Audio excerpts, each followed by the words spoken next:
Everything is ready, my darling. Do not be afraid. And we'll be together again.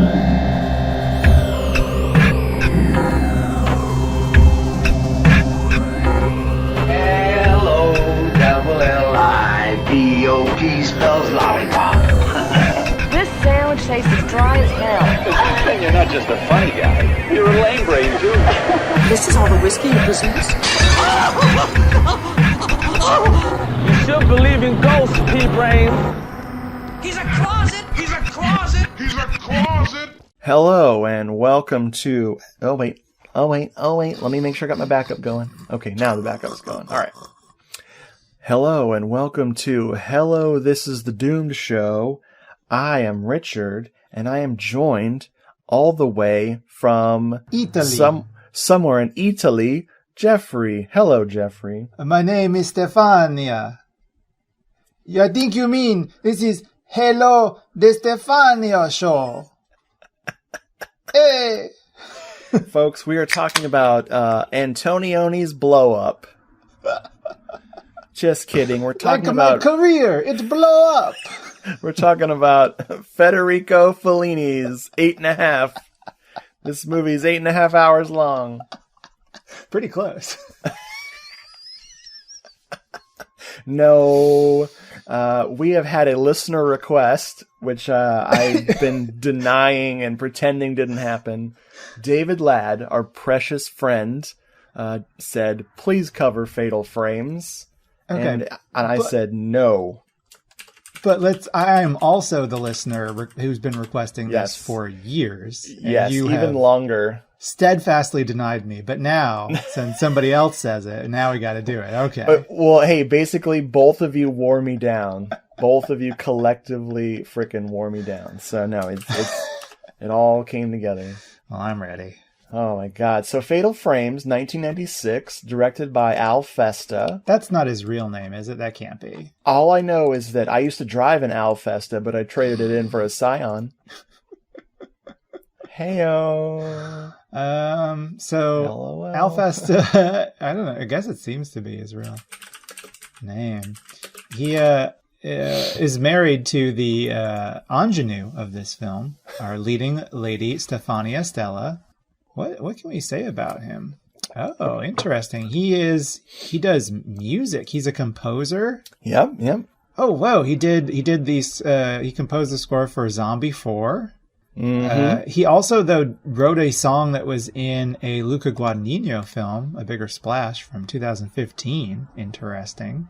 And he did not direct much. He directed this in 96, and then 2 other movies. One as recently as 2012, though. And that one, I'm really curious about this one. It's labeled as a drama. It's called The Hermit, but it does star Stefania in a smaller role.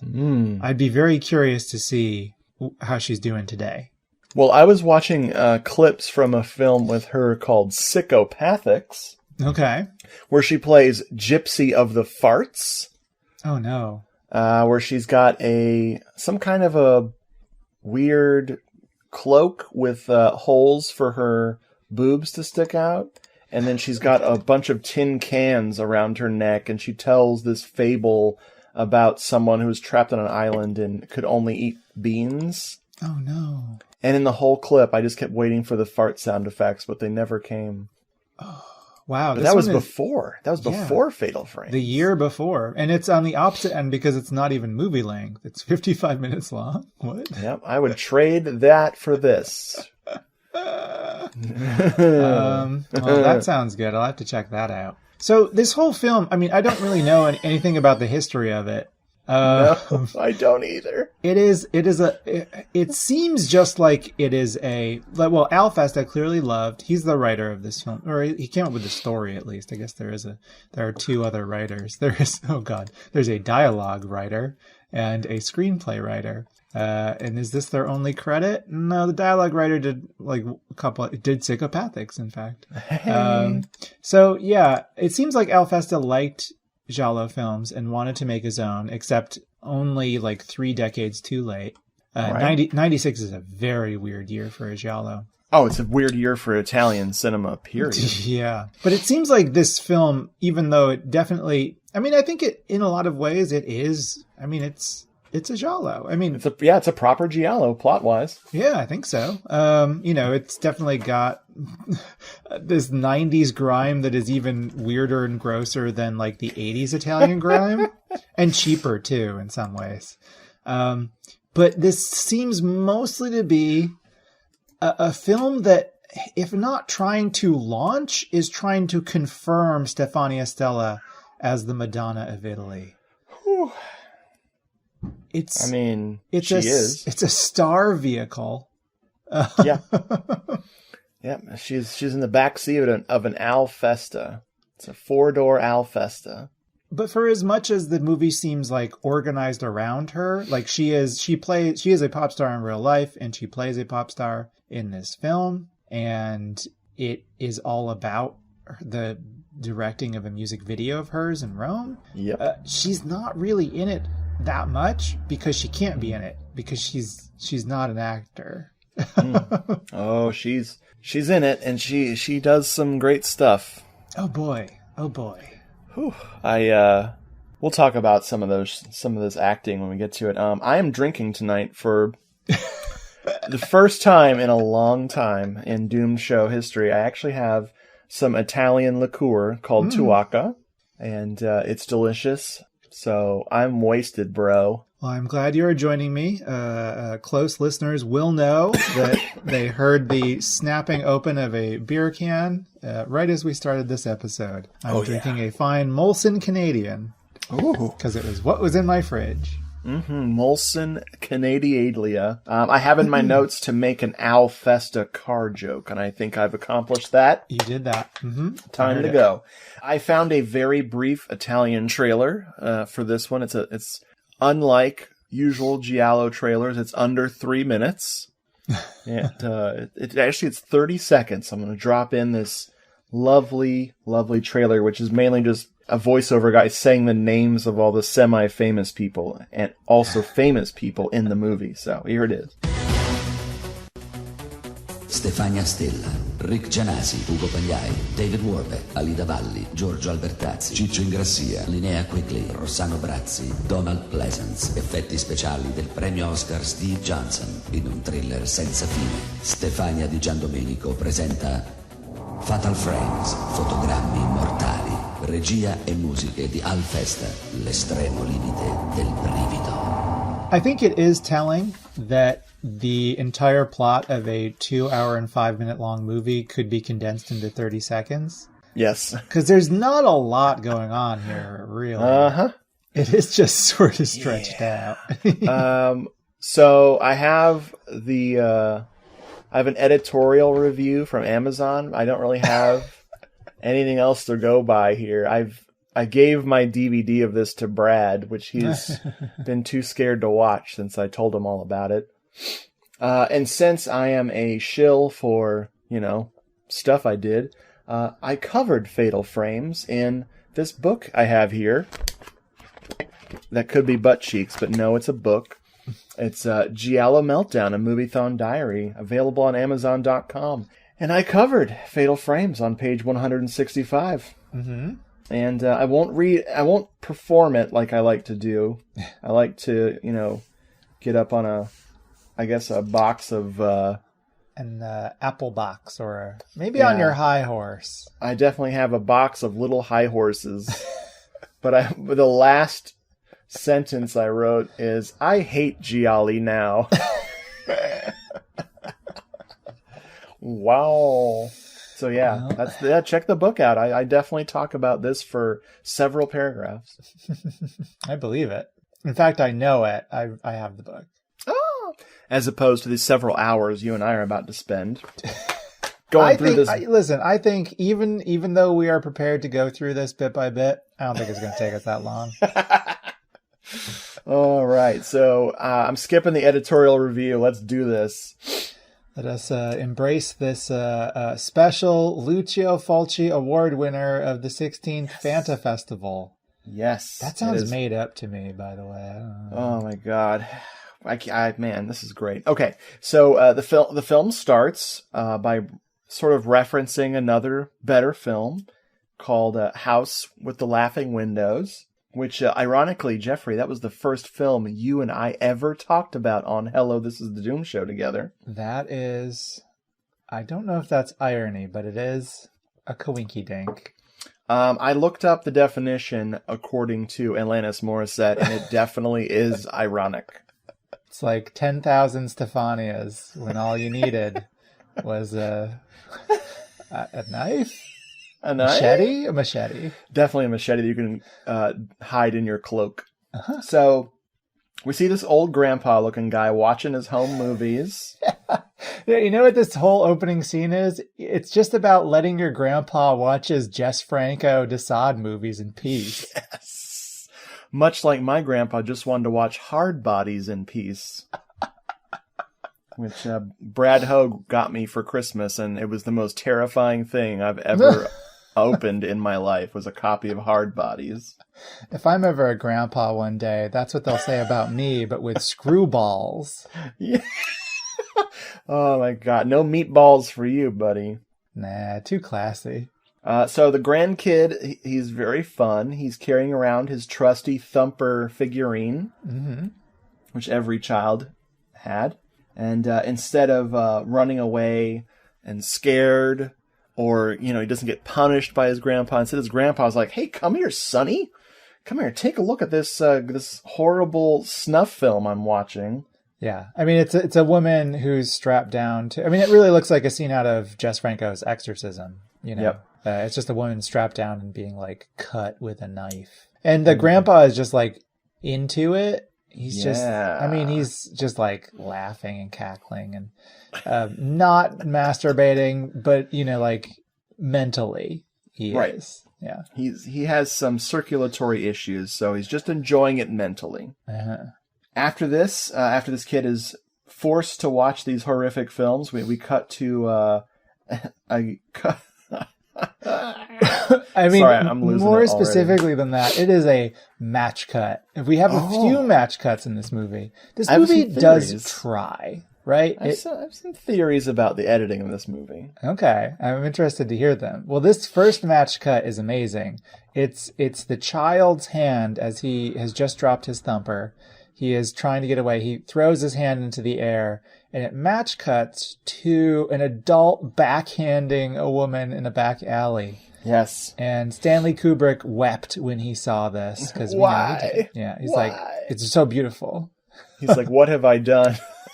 What have I wrought? So this is our first kill. Yes. Yeah, the killer is in an alley, attacking a woman and single-handedly causing 9/11. He's your standard blood and black lace type killer. Yeah, absolutely. And he's got a big old machete. And they're in New York. They're in New York.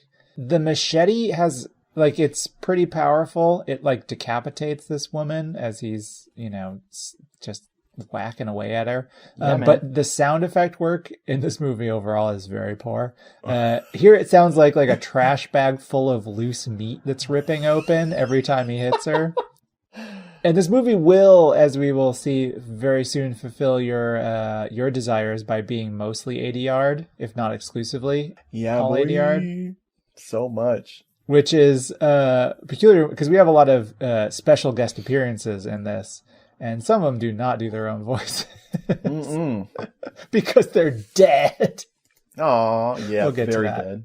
So after this killing, we cut to something even more horrific. Stefania's butt?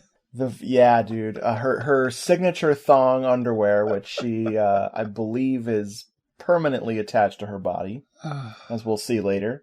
Oh, boy. So we're watching her first music video, and I remembered this as every time they cut to one of her music videos, they would show the entire song. No. This is not true. No. I was trying to explain why this movie is 2 So hours long. and 5 minutes in my brain. But nope, they just show, every time we see her, they show a lot of her music videos, but it's always just a little smidge, just to keep you glued to the screen. Yeah, it's little snippets. I actually clocked it. It's not until 41 minutes into the film that we get the longest stretch of what is the song called? We've got 2 songs that are played. The big one is the one they're filming. Oh God, I wrote it down. Oh, Eternal City. Eternal City is the big one. This first one we see is called Alibi, otherwise known as the Hey Hey song. For a movie that is all about, like, again, confirming her status as a pop icon, very little of, only 2 songs. That's all we get. Yep. That's enough, though. It cements and I wish they were in Italian. I also wish she had been allowed to speak Italian. I wish this whole movie...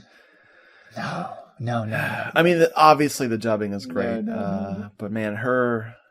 And they her let English, her dub herself. They let her dub herself. Well, she produced it, so she's going to get whatever the fuck she wants. I know, she produced it. There's a opening credit to... her stylist, which says Stefania Stella's look by ... This is all about her. And she's such a captivating figure. How would you describe, what does she look like to you? She's got a unique look. What does Stefania Stella look like to me? If Elvira, Mistress of the Dark, had been shot out of a cannon, but by way of American Gladiators, with slightly less tone. Yeah. Although she is in good shape. Yeah, I woke up in the middle of the night last night to write a note on my phone that she looks like someone was trying to sculpt Paula Abdul, but had only a He-Man action figure as a reference for human anatomy. And she, it's not in the credits, but clearly Tommy Wiseau was her vocal coach. Oh, yeah. She is downright unintelligible at certain points in this film. Oh my God. That's so true. Whew. So we pull back from this beautiful music video that we're so entranced by, and we got 2 dudes. We got Alex and his brother, another Alex with his hair tied back. Yeah, there's like 4 Alexes in this movie. I think Stefania Stella just kind of surrounded herself with men who all looked like Lorenzo Lamas a little bit. The Italian guy in the scene, his name is Alex too, really? No. Okay. He just looks like Alex. His brother. I thought they were brothers. Like, I started to imagine that our star, Alex Ritt, who's played by Rick Giannissi, I started to imagine that he was Al Festa, and that his buddy here was also a Festa brother, but he was the one who lived in Italy. No. See, our Rick Giannissi guy, he's a trauma guy. When I saw him at first, I was like, man, he's got this real like samurai cop energy to him. But it's actually, he plays Sergeant Kabuki Man, NYPD, from that classic film. Insane. He's also in a movie that I watched just the other day, Robot Holocaust. Yeah, but he plays Torque. Yeah. That's such a good movie. Oh, I loved it so much. It is so low grade robot apocalypse. Loved it. I need to see this. It looks great.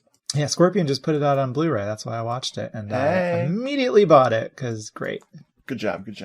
But yeah, so he's watching this video with his buddy, and he's offering. And so I guess the other guy is Daniel? Okay. I get really mixed up as to who this guy is. But he offers, he's apparently Stefania's boyfriend, and who he takes his girlfriend getting really insulted very well, because Alex immediately has some shitty things to say about her. And then my apologies. He's like, no, it's okay. Please come and shoot this music video for her. She loves your work. Yeah, and she's a household name in Italy, apparently. That is what she tells everyone. I believe that she might be like a household name in like Albania, maybe. I'm not Italy. The Ukraine. Yeah. So yeah, Alex is our video director. He doesn't he's not totally down with coming at first, not only because he doubts Stefania's abilities, perhaps, but also because he is currently grieving the death of his girlfriend. Yes. Which we know at one point because his girlfriend has been horrifically murdered. And there is a blood stain in their apartment. And he gets down on the ground and strokes it and says, "This is all I have left of her." You see this? This is her blood. And the guy's like, holy shit. Awkward. So you didn't want to get that cleaned? Oh, man. It is Maybe like awesome. move out of your murder apartment? Never. How dare you? You don't know how to get over stuff. So he eventually agrees. They go to the airport. Time to fly to Italy. There's this part where they're just every scene in this movie is stretched out longer than it should be, and you definitely see some scenes you shouldn't maybe. And things get interrupted by scenes when they should end instead get interrupted by stuff and then go back to the same scene all the time. Yeah, that's true. Like in this airport scene, they actually, we have a long shot of them on the like little walkway that moves, where they're like talking about, "Oh, I've had 4 cups of coffee." But Daniel says that Stefania is outside waiting for them, so we're about to meet her real soon. But my favorite part is they when they walk outside, they meet like the homeless man who is like, in like a slasher movie, you've always got the kooky old fella who warns you of the danger to come. And he's sort of fulfilling that role here, except in a giallo context. Mm-hmm. But I'm just wondering if when Alex first met him, he's like, "Is this Stefania?" You look so different in person. Oh yeah, the camera really adds 10 pounds of muscle and hair. The way he arrives in Italy made me think that this was a secret sequel to Tenebrae. Tenebrae 2. It's happening again. Once more. With feeling. We meet Stefania. My favorite thing in this scene is that, well, obviously, she dubs herself, which is great. I take back everything I said. But the driver of the limo is the third Alex brother, who just looks like another one of these beefy, frickin' Highlander hair. Yeah, he's more of a Fabio type, yeah. Oh, there's so much Fabio in this movie. Oh my You know God. what? Stefania's got a type. Yep, I don't blame her. It's like how... That's my type, too. How Ryan Murphy in all of his FX shows, like, is always casting, like, the same short black-haired white guy. It's the same thing. That's what he's into. Yeah. I believe Alex says to Stefania at one point here, I don't know exactly when, quote, "You have a very European look," which is hilarious. Fucking insane. Well, it's accurate. It's accurate, but it's like, you're in Europe, bozo. Right, but I think it's the idea. It's like, all right, we know that she's Italian, but she's also just kind of, I don't know. I can't really pinpoint her looks. They don't fit into any easy category. Oh, my Lord. She explains to him why this video is so important. And she's like striving for perfection. And if you do something that's less than perfect, then it haunts you or something. And I'm like, that is the director just explaining his vision for this film, obviously. They go and talk to, is it a label guy or is it like a producer? Yeah, somebody. He's like bad mouthing Madonna, saying, "Oh God, like a virgin. It was filmed in Venice. Who films in Venice? Disgusting. Rome all the way." Paid for by the Rome Travel Board. Yeah, clearly. Oh my God.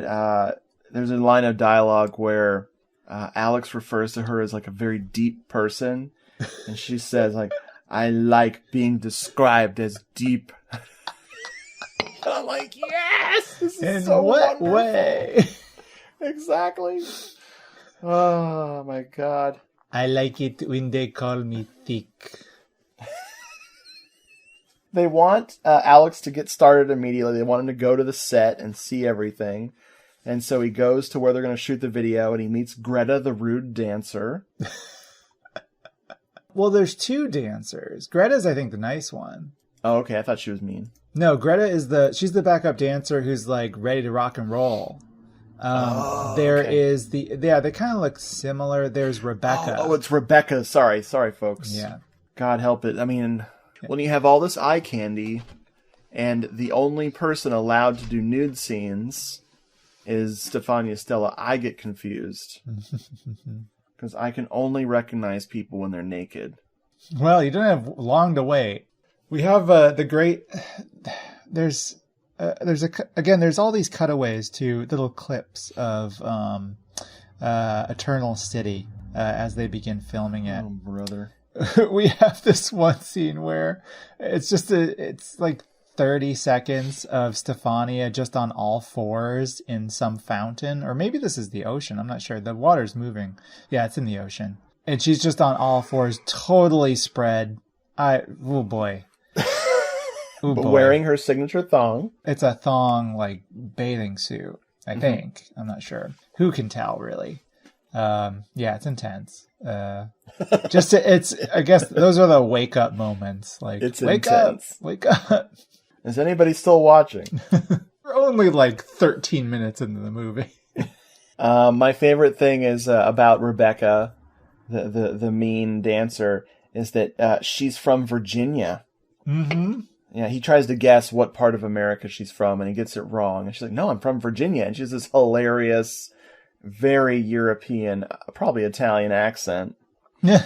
So good. This scene is great because it's like a 20-second scene where it goes from him getting the total brush off from her as he approaches her as she's like doing some stretching in a like art gallery for some reason. There's a bunch of like busts surrounding her, like all of this artwork, but she's like doing some stretching to prepare for this video. Anyway, Sure. It goes from that to her immediately like pledging to go to dinner with him tonight on a date. At midnight. And that's the power of a directing credit. You know, this is Festa's manifesto. It's what, I'm the director. Oh, I like you now. ooh, director. Baby, you look like Fabia. Vaguely. Unfortunately, this date does not go well. It is a largely jogging-based evening out. This is going to be a recurring theme in the movie. He goes, Alex shows up for his date, something happens, and he has to run a lot. Well, this one is particularly bizarre because she's just like, hey, over here. And then she'll like jog away, and then he has to follow her. When some like video game side quest music pops up on the score. Yes. And unfortunately, as again will happen many times, Alex gets stuck behind a locked gate, while on the other side of this gate, the machete madman chops Rebecca to bits. So sad. There's a moment where she gets slashed by the killer, fixes her hair real quick to get it out of her eyes, and then he slashes her again. And she's very concerned with how she looks before she gets gotten. Oh, you gotta see it coming. He runs off, and we see him running some more. And he finds two very understanding police officers. Immediately throw him in the back of their car. And they're just yelling in Italian. And he's like, no, she's getting killed. She's getting sliced to death. I mean, to be fair, by that point, she did. She's very dead. Yeah, what was the point? Other than to get some cool shots of him running. He runs so good. I know. He's like Daniel Day-Lewis in Last of the Mohicans. And then, I would be remiss if we didn't note that this movie does have decent gore effects. Yeah, the gore and the cinematography are like, and I don't mean the way the shots are blocked. There's some funny stuff there. Yeah. They did the best they could. But no, the lighting is really solid. The camera work is pretty damn good. And yeah, man, the gore is very nice. This is an ambitious movie. And I like that about it. I think that people might have a different opinion of this movie if who put it out? Synapse, I think. Yeah. If they like remaster it for Blu-ray, I think people would still acknowledge, it's got some issues. It's way too long, but it does look pretty nice. Especially if they get it down to an hour and 40. Even I'd like it at an hour and 40. I could even go an hour 30 maybe. I was trying to be realistic. I mean, no way they'd do an hour and 30. There is no hope in this world. So they finally gather up some police detectives and they go to the murder site, but dun dun dun, there's no body. And then we meet Detective Sunglasses at Night, Mr. Miami Gollum himself, David Warbeck. Our boy. Yes. Wow. I love how we're watching all of the wrong movies with him. I don't agree with that. I think we're doing it right. We're doing it right? Okay. Yeah. Sorry, I was just having some more Tuaca to help me through this sequence. Whatever it takes. Whatever it takes, baby. I wrote in my notes as he's talking, or just shouting. He shouts most of his lines. I wrote in my notes, I hope I don't die during this movie. I just wrote that in my notes. The killer calls and uses a little voice disguising thing, and it helps the cops find a tape. Be forewarned, people, if you don't like pornography, there's a lot of frickin' handy cam pornography in this movie. These are called Italy's bloodiest home videos. We actually have a line in this movie that says, oh, it's a VHS PAL system. Mm-hmm. Oh my God. Just kill me now. It's great. Love it. It's just to help us not suspect our main guy. Because he's from America, yo. Yeah. Yeah. Yeah. We have this really confusing cop conversation where, because of the dubbing, I literally can't tell who the fuck is talking to who. Oh, it's so good. And then we meet Luca. Very important character, let me tell you. Don't know who plays him in the movie. Oh, Marcello Catalano. Who's Luca? I don't know who that is. He is the brother of the Daniel, the guy, the fixer for frickin' Alex. Okay. And he looks just like, he's the fourth Alex brother because he's got the same hair and the same kind of body type. Naturally. Stefania was also the casting director, maybe. I like him. Grow your hair out. Do you think you can open a few buttons on your shirt for me? No shirt. No shirt, please. No shirt. A mesh shirt if you have to have a shirt. We do get another Eternal City interlude here. Thank God. Where we get some actual lines from the song, like my favorite line, "The world's a magic circle." That is so true. And it's such a weirdly staged part. They're in front of the Colosseum, and they're doing like a flamenco dance. I don't know. It's weird. I wrote in my notes that Cher would look at this video and say, "It's a bit much. Too much. Too much. I'm Cher." Oh my God. Phone call. Let's see who it is. It's Stefania. Stefania, is that you? Oh, she no wanna taka now. Why are you bad-mouthing me? Never. We're supportive. Alex uses the, but I'm a guest in this country defense, which immediately they just take his passport away. Oh my God. So that night, after getting nowhere with this whole police shenanigans, we go to Stefania taking Alex to meet some weirdos. Yeah, we go to a dinner party at Satan's Blood's place. Yes. With less sexy people. Yeah, that's true. And we don't see any taints in this scene, unfortunately. Yeah, there's a serious lack of male nudity in this movie that I really would think would be something would happen every few minutes for Stefania's liking. There is, however, an abundance of people, particularly Stefania, pronouncing tarot cards as tarot. Tarot. Oh, do you have the tarot cards? I think it's just how you said it in the 90s. Alex has a great line before they even get started in this whole sequence where he goes, "My friends in the States will never believe this." And I'm like, nothing has happened yet. This is more boring than an Eyes Wide Shut orgy because they're not even doing anything. Boom. Well, they have a seance for you. Yay! Oh my god, this is so funny. So before the seance, we meet Alessandra, which is Alida Valli slumming it for a paycheck.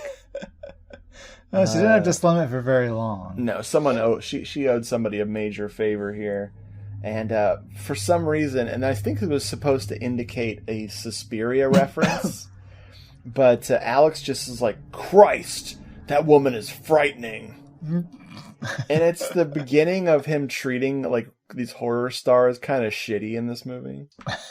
Well, I think they're treated with the utmost respect. Donald Pleasance ain't. Spoiler alert. Well, he had to up and die on them. What can you He do? definitely deserved it. I laughed nervously for some reason there.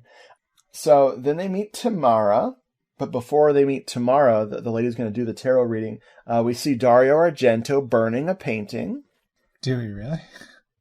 No, it's the creepy guy burning a painting in the corner, like laughing maniacally. Oh, I missed that part. Wow. What? They show him like twice. Really? And he looks like Dario Argento. It's so funny. I mean, I love the mansion that they're in this scene. Oh yeah, it's really nice. Gorgeous. And the like orange red lighting really makes it cool. I love this whole sequence. Oh yeah, no, I see it. Okay, because I'm of course watching the movie. Yeah, you're smart. Now I'm seeing it. Yeah, there's all these spooky paintings on all the walls here. Nice. He does look like Dario. That's so funny. Yeah. Our witchy chick is Tamara, played by Nina Soldano. She was in something called Night of the Sharks, directed by good old Tonino Ricci, which I want to say was the guy who did something we've covered before. No, he directed Panic. He directed. That's the like disease. Yeah, the one mutation. with Warbeck. Yeah. That's good. We should do that probably. Dude, absolutely. Happy to. Another fake British movie. I love it. I got that Blu-ray. Damn. Tamara is very enthusiastic about this freaking seance they're about to do, but of course Alex is being a pill and he's just not into it. Fucker. He's not into this freak show. They contact Rebecca, who's been murdered, and she shows up and does her little thing, and it upsets Alex. Well, I mean, she literally materializes as a, scare quotes, spirit, and yells, "You killed me! You killed me!" while pointing at Alex. Yes. It's one of many subtle moments in this film. Super subtle, yeah. It's hard to figure out what's going on here. Oh my god. So later that night, after bailing on this whole experience, Alex gets a call from Tamara to meet her at the Coliseum. And then immediately we cut to Detective Gollum working late and reading over the FBI file about the video killer. This is when we establish our serial killer here named Video Killer. One word. Because it turns out Video Killer has been killing a whole bunch of people back in the States, including Alex's girlfriend. What? All I can say is that we can only hope that Video will kill the radio star. I wish I'd seen that coming. Honestly, that was amazing. Thank you. So we cut back to Alex, and he sees Tamara out by the Coliseum, but she's just doing laps. As you do. You getting ready for the frickin' gladiator games or whatever the fuck? I guess I would be very curious to know if that's a thing that happens. People just running around the Coliseum. With no shoes on. I feel like it doesn't happen. They wouldn't allow you to do that. No. Anyway. You have to get a special pass. It's the yearly pass. So he gets trapped behind another gate and she gets killed, right? Gate's my only weakness. They're kryptonite. Oh my god. After she gets killed, the detective gets another tape from good old Video Killer, and there's an important clue. He goes, there was a substance smudged on the tape, It was ink from a blue felt tip pen. And no felt tip pen user is innocent. This is why I'm drinking during this episode. Is this blue felt tip pen? Because I only have red and black. Well, it's with this clue that our boy Donald is called in from the good old United States. And he has quite a history of catching serial killers in those United States. Oh my God. It is not clear to us yet, but this is part of the Halloween cinematic extended universe. Fuck. Which is now rewriting history to say that Loomis was FBI?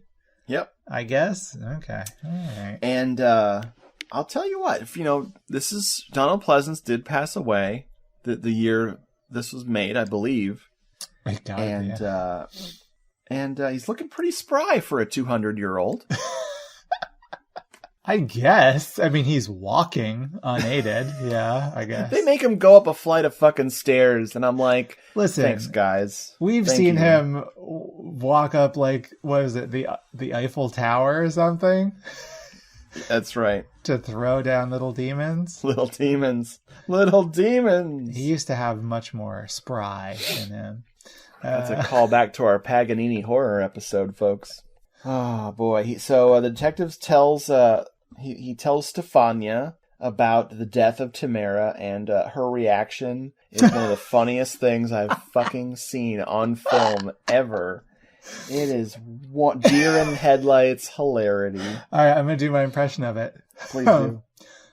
God, I can't believe it. Like she's eating a bunch of taffy or something. The best part of it is that there is a crash zoom into her face. Yes. Right before she says that in total monotone. We have said that this film is ambitious in its style, but it also at times does things that are reminiscent of like the things that people like make fun of Jess Franco for. Like here are the crash zooms. At one point, Alex walks directly into the camera, just like you might have happening in a Franco film. He's doing a Howard Vernon, walking right into the camera. Yep. Or we also see a lot of overuse of slow motion at certain points. Oh, Jesus. My favorite slow-mo part is coming up in the movie later. Oh my God. Oh, I know what you mean. Yeah, so ambition can at times equal perhaps mistakes. What? That's impossible. Mistakes. Or pleasant blemishes, let's call them. Ooh, blemishes. Donald Pleasance's blemishes. God, I can't believe it's not butter. Oh. It's okay. That was incredible. Music video time, folks. So we go to them making the music video for Eternal City.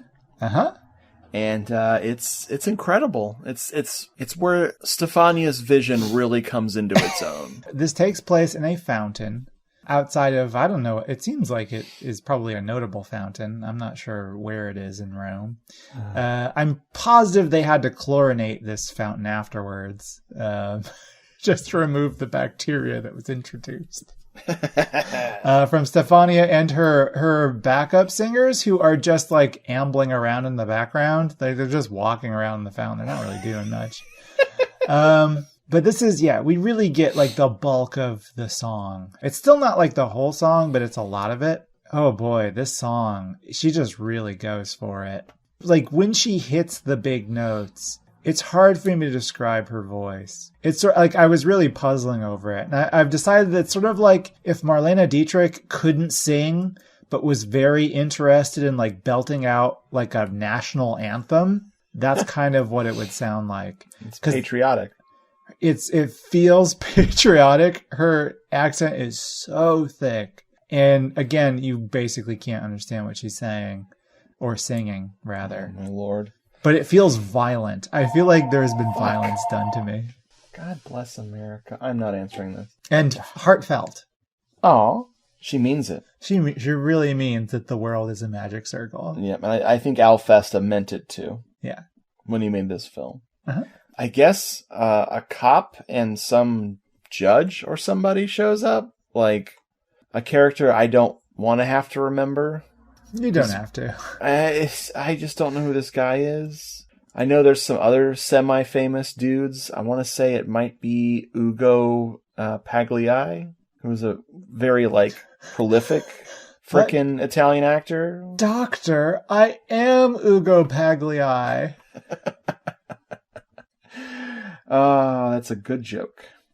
Well, there's a good joke. It's not a joke. It's very insensitive about the victims of the video killer being carved into slices like roast beef. Ooh. That's mean. Somebody says the line, "I don't think he likes me." Well, it's mutual. Yeah. I love that. It's all over it. Now that the music video has been interrupted, or they finished it, or I don't know what's happening. That night they go to a bar, and this scene is completely and utterly broken. I don't think Stella is even there. I think they have a stand-in and then they filmed her dialogue shots later. Or there was some problem with her remembering her lines and so every time they cut to her talking, it's that straight-on shot like the one earlier where she reacted to the death of Tamara. Yeah, it gets a perfectly blue background. Oh, man, it's so awkward. I mean, I feel like it's, because the whole thing's ADR, so she could bungle her lines and it would be fine. Well, I guess they'd have to match it up roughly. Yeah. Stand-in is maybe a good call there. That's probably what's happening. But yeah, it's jarring. Maybe she was too busy. She was too busy. She had other things to do. She's the fucking producer of the movie. Exactly. This is when we have a character introduced to us named Wendy Williams. Wendy O. Williams in the flesh. Parapsychologist. Yes. Is the one, the only Linnea Quigley. Oh, she really brightens up a room. I love when she's in a movie. She's so great. Yeah, she's great in this one. And, for the limited role she has. And these moments, like introducing her and later on, a little bit later on, Angus Scrim is like adding this injection of America that injecting Donald Pleasance really doesn't, because he was in a few other Italian films around this period.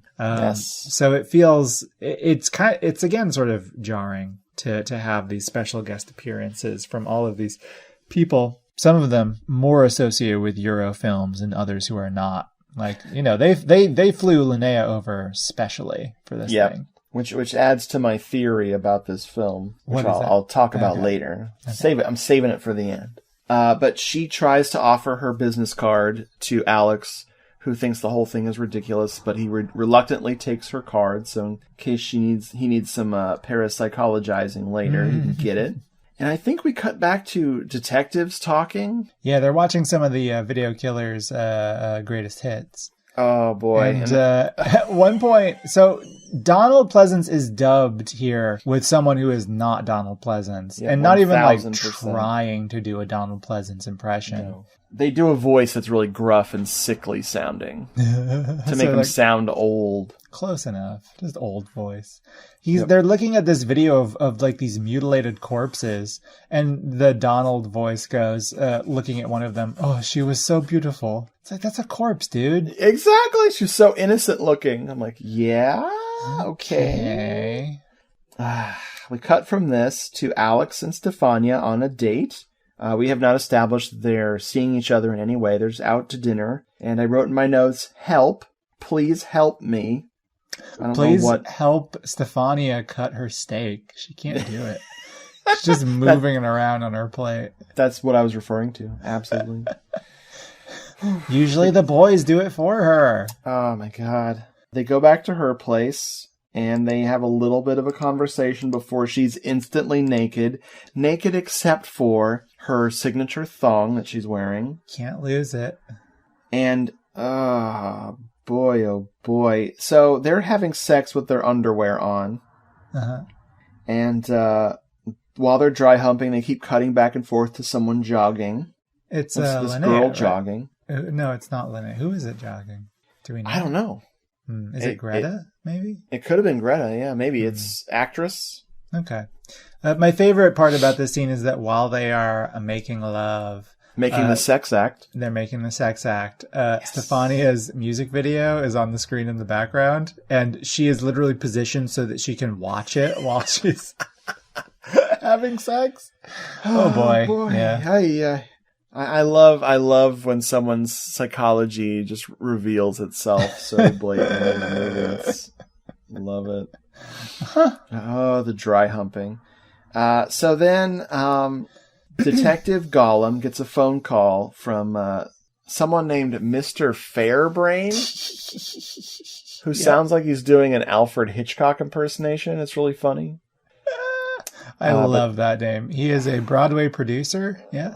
This dude is played by Jeffrey Copleston, who was an actor, very prolific actor, and everything from frickin' Robot Jocks to Django to 1990, The Bronx Warriors, to The Big Racket, Violent Naples. Good Lord, this guy. Holy shit. He's in Suspiria, but he was a voice actor. Okay. This is what explains it. He was also a voice actor. So. Okay. Wow. But still, even with that, he's still in everything. Yeah, I don't really know what's going on with the Fairbrain stuff, honestly. I know that Stefania goes and meets with him at some point about like her future prospects on Broadway, I guess. Well, he's the father of Alex's dead wife. Oh, okay. Oh, you didn't get that? I wasn't paying attention. The only thing I paid attention to during their meeting scene is when Stefania says "tank you" instead of "thank you." All I wrote is, what the hell is this subplot? The detective also doesn't know what he's doing there, and so he's rude to him. And he says, yes, please, I'm coming to Rome. And he's like, okay, would you like to leave a name and an address? This is after he's already identified himself. Then the detective calls in the producer, and I wrote in my notes, and fuck. I don't know what was happening to me. I was getting really upset for some reason. They find out that they switched locations so that it fits the plot where wherever the location moved to, it puts Alex at the scene of the next murder. Very important plot stuff. Always locked behind a gate somewhere. Yep. The jogger gets killed. I don't know if the jogger gets killed on camera or I guess she does. I know that somewhere around this, Linnea Quigley has a line. I think she's talking to Alex. She says, we carry ghosts and monsters around with us, and we've got to learn to love them a little bit. I thought that was kind of profound, actually. It is. She's talking about you and me, pal. We carry Stefania around with us. We've got to learn to love her a little bit. Just a little bit. I do. We do also get in here Angus Scrim popping up, right? What is his... I'm very unclear. I know his character pops up also in a painting. Yes. Honestly, I was not paying attention. It's okay. You're jumping ahead a little bit, but it's probably for the best. Am I? Okay. I still have a page and a half of notes left. Oh, wow. I mean, I've got a lot about the ending in particular, but... good, because that's where my notes fail. So, Alex has a vision in the hallway of the Sheraton that he's staying at. And then he, in desperation after this nightmare sequence, he calls Wendy Williams. Mm-hmm. That's when she has her line about monsters. Yes. And then Alex gets called in by the cops, and he completely flips out, and he's rude to the detective. But when he sees Donald Pleasance, he just starts screaming at him. And this is the part of the movie I really hate. I know it's acting, and they're supposed to be enemies because, of course, Donald Pleasance's character was dogging and hounding and puppying. Turtling? I mean, he turtling. Kind of looks like a turtle. Turtle. Yeah. He was harassing Alex back in the States about these murders that, of course, spoiler alert, Alex totally fucking committed. And wow. He starts screaming in his face, and I'm just like, poor Donald Pleasance. But then they almost get into fisticuffs. And Donald Pleasance looks so frail. It's so cute. He looks like, I mean, he does have a cane in this scene. He is balancing on it. That's right. Like, he's going to tumble if that ain't there. So much foul language. And then, let's see, Fairbrain and Stefania meet up, and I wrote in my notes, I'm dead. Because, where are we at? I was just like the hour and 30-minute mark in the film. Oh, not even. This is Fuck. hour and 10 minutes. Yeah. Shitballs. He gives her something, and she asks, Fairbrain gives Stefania a picture or something, and she looks at it. It looks very grim, gives it to her maid and tells her to burn it. Then they go to the library, and there's the painting that this mad painter did, and we learn the legend of the painting. Wow, so this really is a House with Laughing Windows. Oh my god, So Alex goes to the cemetery because he's really fascinated by this artist, and that's when he meets Angus Scrim, or Scrim. I'm not sure how to say it. Scrim. And oh lord, it's fun. I love this guy, man. He and Linnea Quigley should have just been the stars of this movie. Angus is definitely just doing his thing. Like, he's just short of yelling out, "Boy!" He's the only person on the set taller than frickin' Alex. He really is a tall man. So he's the artist? Then he magically disappears, yes. Music video time. So, I actually need you to break it down for me. What is the deal with this artist thing? I have no idea what it's about. He went crazy and killed his family, and for some reason it's related to Alex somehow, because he saw that painting being burned by Dario Argento at the thing. Yeah. That's all I got. I don't know. More importantly than your questions trying to trip me up, because I know I didn't watch this movie. Clearly. It's music video time, and it's the la la la la la la la part where she goes la la la la la la la. Hey. God, I love music from the mid to late 90s that sounds like music from the early 90s, because like they forgot to stick with the times, and so it's really confusing. I love it. Yeah, this one has a definite... Well, it has a very early 90s vibe. It's got kind of like a... Ace of Base. Yeah, or like Rhythm of the Night. That sort of thing. Yeah.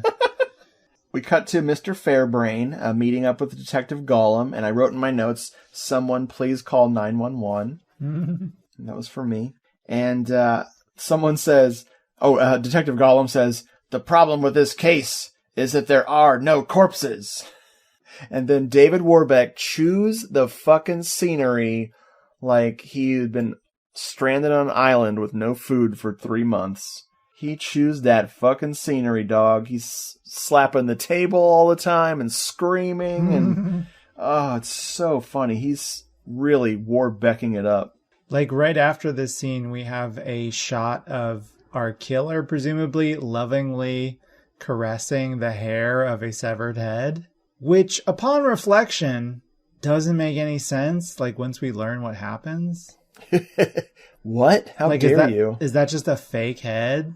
How dare you accuse this movie of not making sense? That don't make no sense. You're very mean. Alex goes to Stefania's place when she's not home, and he sees the Angus painting, and then he sniffs her undergarments. Well, it's the first time that they've been off of her. Yeah. Oh, no. Then he goes to the fountain where he gets slashed by the killer, and I'm like, yes, end credits. Good night, folks. Nope, 40 minutes left. Also, the killer takes off their mask, and of course it's Stefania with cat eyes. We're not allowed to cover any movies that don't have cat eyes at one point or another. That's my new rule. I'm just doing all the cat Long Johnson. I'm doing all the cat noises I can think of. Of course, it was all a dream. And then he overhears a message from Wendy, a very cryptic message from Wendy. She has some kind of secret thing she's planning with Stefania. Mm-hmm. Oh my god. So this is my favorite part. Here we go. Best slow-mo in the movie. He climbs out of the window at Stefania's place, climbs down from the roof, and then he does the slow-mo jump of 2 feet.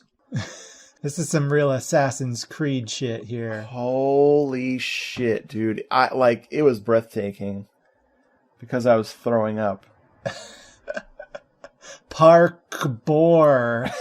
More like puke or yeah, that's insane. I can't believe that's in slow-mo. It's so Like, great. the It's movie like, seems ashamed of it. Like, it's not even their normal slow-mo, which is real slow. It's like mini slow. It's like, maybe let's not stretch this out as much as we can.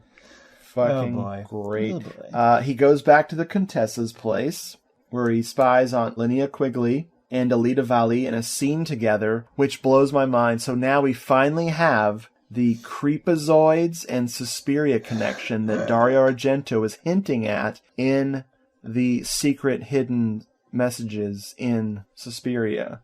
2018. In the new Suspiria 2018. Actually, is it 2019? I guess it maybe premiered in... It was 2018, I think. Okay.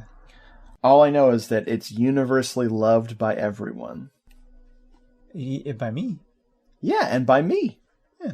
Oh, we just lost everybody. Oh, High five! Well, we lose Linnea because she gets throated pretty quickly here at some point. You can't talk to Wendy. She's dead now.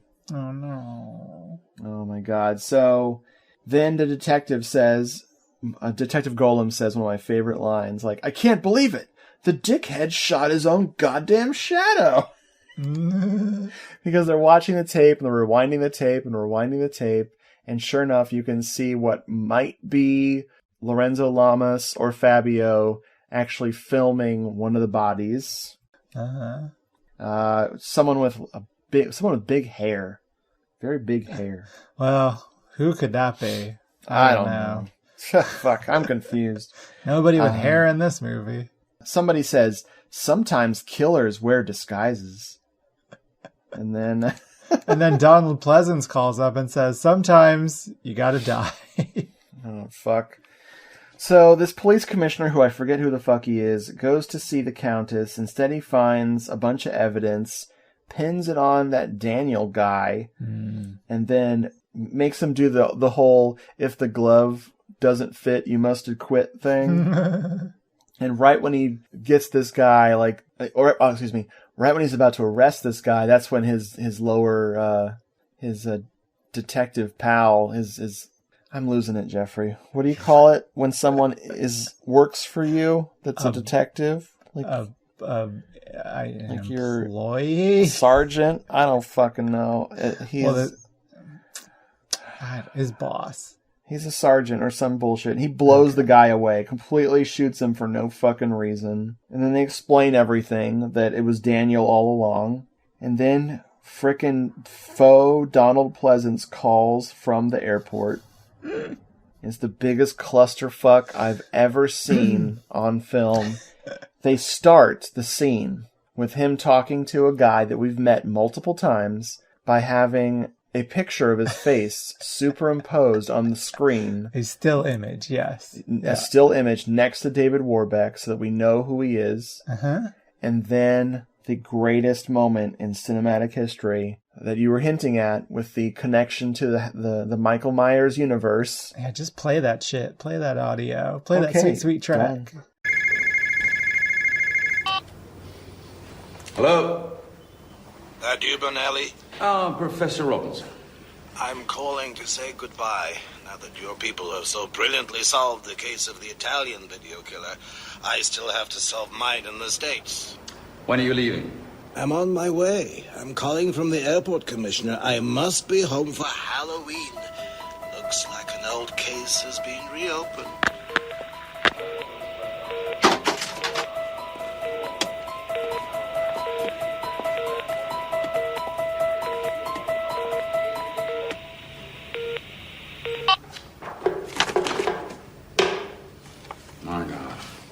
I love how they have this old man at a payphone. You can't see his face walking away. And they play the fucking Halloween music. I can't.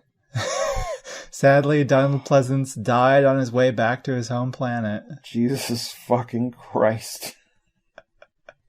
I actually wrote in my notes, what a clusterfuck. Respect. Listen, it's respectful. It's very respectful. What do you mean that he can't finish the movie? He's a dead. We use a corpse. No problem. Oh, shit. Detective goes to question someone. I wrote in my notes, what is what? Stefania is crying. I wrote in my notes, hello, can anyone hear me? I need your help. That's just from me. And then the detective has another freak out, which is really funny. Fairbrain does something. No idea what he's doing. Then Alex is in the editing room analyzing shadows using the ultimate computer technology. You still there? Yeah, I'm here. Oh, thank God. Please don't ever leave me while we're talking about Fatal Frames. I couldn't possibly. The computer technology they use to make this morphing between Stefania's shadow and Daniel's shadow is very funny. It is so good. It's like that frickin' Michael Jackson video when faces are morphing, but it's 1 billion times cheaper. Well, that's sort of Stefania's whole deal, right? Like Michael Jackson's face stuck somewhere between a morph. Oh, no. That was mean. Whoa! I'm sorry, Stefania. You're very nice. I like your style. You. Hey, you can't offend the gypsy of farts. That's Gypsy's a slur. That's No. That was her title in the movie. Oh yeah, I forgot. She played Gypsy of the Farts. Wow, shame on you, Stefania. You're canceled. So then we got Alex. I wrote in all caps Alex with an exclamation point. And then I wrote dead cop exclamation point. Mannequin killer. Stefania explains everything, and then murderer. So Jeffrey, what? Okay, I'll take. What happens? I lost it. So yeah, we get that iconic cover shot where where are they? They're like in a museum again, or are they in the Coliseum? Who the fuck knows where they are? Alex runs towards what he thinks is the killer, and it is an immobile slash crow.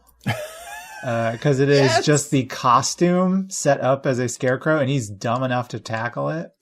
And then Stefania just like she like phases out from the brick and like pops up behind him. Stefania explains her motive, what she's doing, why she's doing it. I have no idea what it is because she is giving here way too much dialogue and it's mostly unintelligible. So for me, this is a lot like the first time I watched Four Flies on Grey Velvet. The first time I watched it, at the end of the film, spoiler, Mimsy Farmer is revealed as the killer. That movie just came out. Yeah, spoiler. I said spoiler, so it's fine.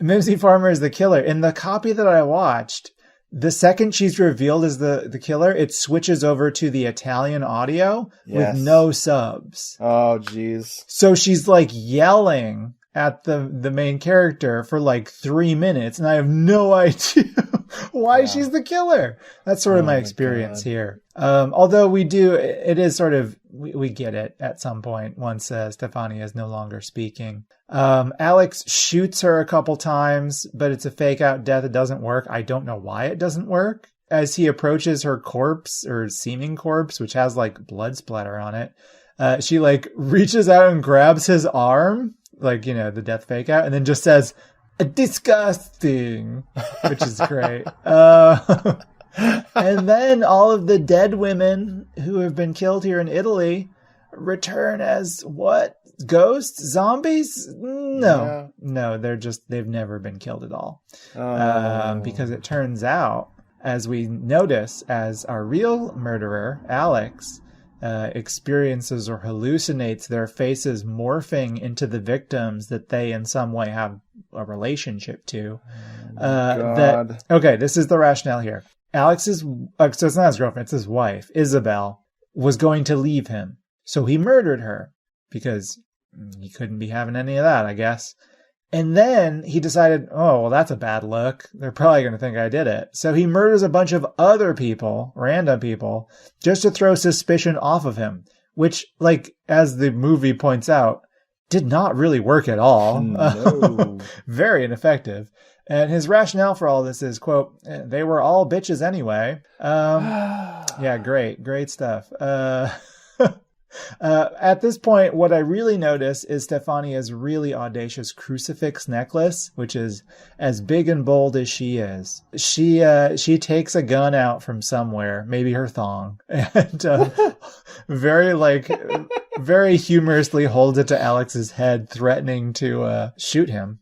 It's at this point that Warbeck and company have come out from like behind the columns of the Colosseum or wherever the fuck they are. And at first I thought they were like involved in all this, but no, it just turns out they coincidentally showed up at the same time. And they're like, don't do it, Stefania. Don't do it. He's a killer. You're not. Blah, blah, blah. Anyway, Warbeck, after this is all sort of resolved, just keeps on repeating how this, how Stefania created a, quote, fucking video fantasy, which is, I think is, that should be on the box of the film. The movie ends with an amazing overhead spinning shot. There's just circling around Alex as he's surrounded by these women who have taken him down. As he opens his mouth to like scream, but the voice that we hear, pretty clearly not the voice that they hear, but just what we hear over the soundtrack, is him as a child saying, "No, Papa, don't punish me, please." Oh, my and Lord. Then we get our second match cut to Papa's spinning sadistic porno projector reel, because we go back to that opening scene. I mean, if we didn't put it together, he was corrupted. He watched all those naughty movies and By he himself. turned into a naughty person. Yeah. So what we find out is that the movie actually spoils itself literally in the first minute, but it just banks on the fact that the movie is so long and has so many weird dead ends that we've totally forgotten at this point. So yeah, we close on the child Alex laughing uncontrollably. I think it's pretty clear that he has actually switched movies and he's now watching Fatal Frames. That's my guess. It's circular. It's circular. Fuck. So we get our credits. The movie is dedicated to Donald Pleasance. R.I.P. to our true homie. Word. My favorite part is that in the credits, there is a first Stella fan and a second Stella fan credited. And I gotta say, you know what? I think you got them all. And did you stick around after the credits? You know I didn't. Because as this is a cinematic universe film, there is an after credits scene. Oh my God, what is it? It is Boots walking into a room and picking up a Thumper figurine. Well, stroking a Thumper figurine, then maybe picking up a Hi8 video recorder, and then maybe it cuts right before it maybe picks up the Thumper figurine instead. Yeah, so tantalizing. Stay tuned for Fatal Frames Endgame coming out this May for the answer to what's going on here. I almost was having a flash of panic, like I missed something important. You did not, but the Thumper figurine is whole again, so clearly there's some time travel involved. You can never have enough Alex Ritt. I want the sequel to this to be Fatal Frames: VHS PAL system. It'd be Fatal Frames: DV tape NTSC, just so it wouldn't be PAL. This film is my pal. How'd you feel about this movie, Richard? Well, I'm gonna go ahead and say I don't fucking hate it anymore. That's good. Progress. I don't hate this movie. I have a strong dislike of this movie, but I don't think that should not stop anyone from watching this. Just watch it. You won't believe your eyes or your ears. My big theory about this is that they were Stefania Stella and Al Festa were at an Italian horror convention while they were shooting this thing, and then were hyping it up, getting investors while they were working on it, then got Linnea Quigley, and then got Angus Scrimm, and then got Donald Pleasance, because they were all at this horror convention. And so they got all their shots done, and then they continued working on the movie, but then they ran out of time before the next horror convention, and then they rushed it to get it ready. They edited it as quickly as they could, and then showed it at this festival where it won that award for the gore. I think it won for the gore. God only knows why it won that Fulci Award. There was not even any eyeballs getting ripped out. But I really feel like, honestly, that they couldn't afford to do a proper cut of this movie. This movie's editing, with a few exceptions, is so disorganized and so slapdash that, like, scenes get interrupted by the same scene from a different angle so many times. Like, they're doing this artful angle of all the detectives talking, and then they cut to the same room, same shot, but a different artful angle. Then they cut to a sequence that was supposed to interrupt that. Like, the scenes feel out of order to me. Counterpoint, everything is 100% intentional. It is Stefania's vision. Yes. It is her fucking fantasy. That is also perfect. true. Yeah. Yes. You know? How about you? How do you like this one? In the immortal words of our heroine, Stefania Stella, God, I can't believe it. It's beautiful. I love it. It's great. And I mean, clearly, as my notes and this conversation indicate, I do sort of lose a little bit. I guess, like, there's some interesting stuff maybe in the part where I sort of start tuning out. But it is definitely, it's way too long. Oh, God, yeah. But I also wouldn't want it to be any shorter, because that's what makes this film special.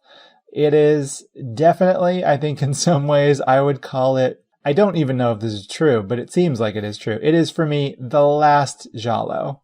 Like, I know there have been, like, particularly in, like, the last 10 years or so, there have been movies that are like, yeah, we're bringing gialli back. But I'm like, no, this is the last one. This is like the death knell. And what a fantastic, ambitious way to go out. I mean, I guess they're like, Argento has been still doing some that fall into that category into the 2000s, but, you know, I don't even want to count those. The guy who did, I haven't seen it yet, so I can't speak for its quality. But the guy who did Naked Underneath, let me see. Did he do one later than 96 though? Because that was like 89. He did a sequel to it in like 2011. Oh, yeah, but see, like, that's definitely coasting on the wave of people liking gialli again. Oh, okay. Yeah, like, I'm not counting anything that's been made since 2000. I feel like, well, even later than that, I'd say. Like, well, I was just thinking because it was a director returning to the form and making an actual sequel to one of his movies, which was not that popular outside of Italy, but I guess was kind of a hit. That's the one where Donald Pleasance is at the Wendy's salad bar. It was a beautiful moment. Yeah. Yeah. Even more respectful than this movie in some ways. At least they fed him. They did feed him. They didn't threaten to beat him. Yeah. So. Right. Good. God bless America. So yeah, I think the only thing I dislike about this movie is that it's the only time we get to see Stefania really own it in film. You know, it seems like she hasn't had much besides that farting gypsy or whatever. Gypsy of the farts, excuse me. The honorific. Has just not been in much. You know, otherwise she's been a prostitute several times. Yeah, this was definitely her finest hour. She put everything into this role. I want more finest hours from what IMDb is telling me is the Napoleonic Madonna. That is her nickname, apparently. Did I know that? I did not know that. Holy I want fuck. to That's mark incredible. that as useful. Oh, the film I was thinking of was Nothing Underneath, not Naked Underneath. And it's the director Carlo Vanzina, who also did the film in question. Hold on, I'm scrolling with the homies here. Of course, he's a very prolific director. He did like 66 frickin' things, so it's a little difficult to find it. You'll never find it. It was called The Last Fashion Show, Sotto il vestito niente. And supposedly it is a sequel to Nothing Underneath from 1985. All right, I believe it. Yeah, but it looks pretty interesting. It actually has an actor I've heard of. Frickin' Richard E. Grant is in it. What? Yep. That's crazy. It's really hard to find. It's in English. It's easy to find in Italy in Italian with no subtitles, of course. Naturally. So yeah, Mr. With Nail and Eye himself. Carlo did direct a film entitled "I Don't Speak English." I wish he had been an assistant director on Flying Sex. Yum. Folks, thanks for listening, but more importantly, other than our listeners, of course, is Jeffrey. Jeffrey, thank you for joining me on this adventure. You know, Richard, you have a very European look, so I will always be here to look at you and talk to you. And thank you, David Ladd, for finally conspiring with Jeffrey to wear me down. And, we finally got to this movie. I was afraid that by the end of this, you would just be a bloodstain on the carpet that I would have to, that's all I'd have left of you. But I'm glad to see that's not the case. Thanks to all of my cries for help in my notes, Detective Gollum is waiting to come in and save me and then shout at you. You know what Giallo I think is worse than this, but I haven't seen it in a long time, is Bad Inclination. I don't know that one. It's filmed in 2003 or 4. It's got the stately looking older Florinda Balkan is in it. And it's really, really, really bad because everyone speaks English in it. And I think everyone's just has worse English than Stefania Stella. And it's just a really shrill movie. But I'm gonna watch it again one day for Giallo Meltdown Volume 2. Whoa! All right, we'll follow that one up with Love and Death on the Edge of a Razor. Fuck you. The only bad Giallo, because it's not a Giallo. I already covered that. That's in the frickin' book. Yeah, it's one of those ones that gets on all the Giallo lists. Just because it has such a good title. Yep, and it's got some people in it that were in Giallos. Mm-hmm. Nope. Page 182 of Giallo Meltdown. No, we're going to watch it again. Again! You're cruel, and I like that. Turns me on. Bye. We all know Wendy's for its hamburgers, but soon Wendy's will have answers to more than just where's the beef. In the mood for fettuccine alfredo or rotini with meat sauce? Maybe some Spanish rice, refried beans, and tortillas. Fact is, Wendy's the hamburger place has begun an expansion to woo lovers of Italian and Mexican foods. They're calling it Wendy's Super Bar. The Dade County prototype began serving several weeks ago in West Kendall on Kendall Drive at 138th Avenue.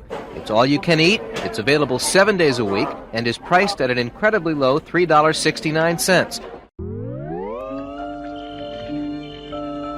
Hello, This is the Doom Show is a proud member of the Legion Podcast Network. Please check out the other shows at legionpodcasts.com. If you want more of Hello, This is the Doom Show, check out doomedmoviethon.com or hellodoomedshow.podomatic.com. You can also follow us on Twitter at doomedmoviethon or email the show doomedmoviethon@gmail.com. We're also in the air. Look up.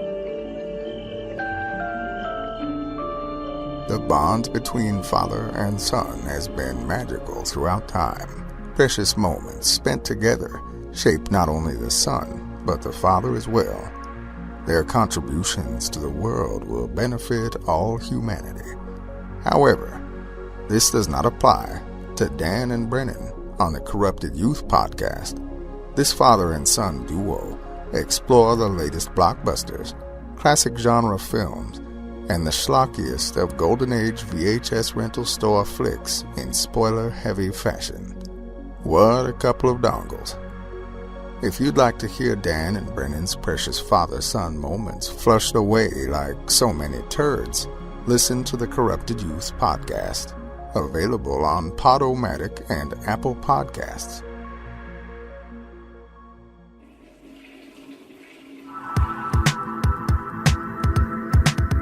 If you enjoyed this show, then make sure you check out the other great shows on the Legion Podcast Network, like Cinema Psyops, Cinema Beef, Devour the Podcast, Duncan and Bo Come Correct, Exploding Heads Horror Movie Podcast, Friday the 13th, Get Slayed, The Hellming Power Hour, Hello, This is the Doom Show, Hero Hero Go Show, Kill the Cast, Underwater Kaiju from Outer Space, Jerry Hates Action, Legion After Dark, Mental Health, Obsessive Cinema, Discourse, Pick Six Movies, the podcast by The Cemetery, the podcast on Haunted Hill, the Psychosemantic podcast, Rick Radio, House of Wax, Dude Looks Like the 80s, Rabbit and Red Radio, the Shadecast, Short Bus Cinema, Two Drink Minimum Commentaries, the VD Clinic, Who Will Survive Horror Podcast, and Witch vs. the Doomsday Clock. With such a wide spread of shows, there is guaranteed to be a niche for you to fall in love with. Horror, politics, movies, books, sex, music, commentaries, health, video games, kaiju, action, news, comedy, and opinions that would most likely get you killed in some parts of the world.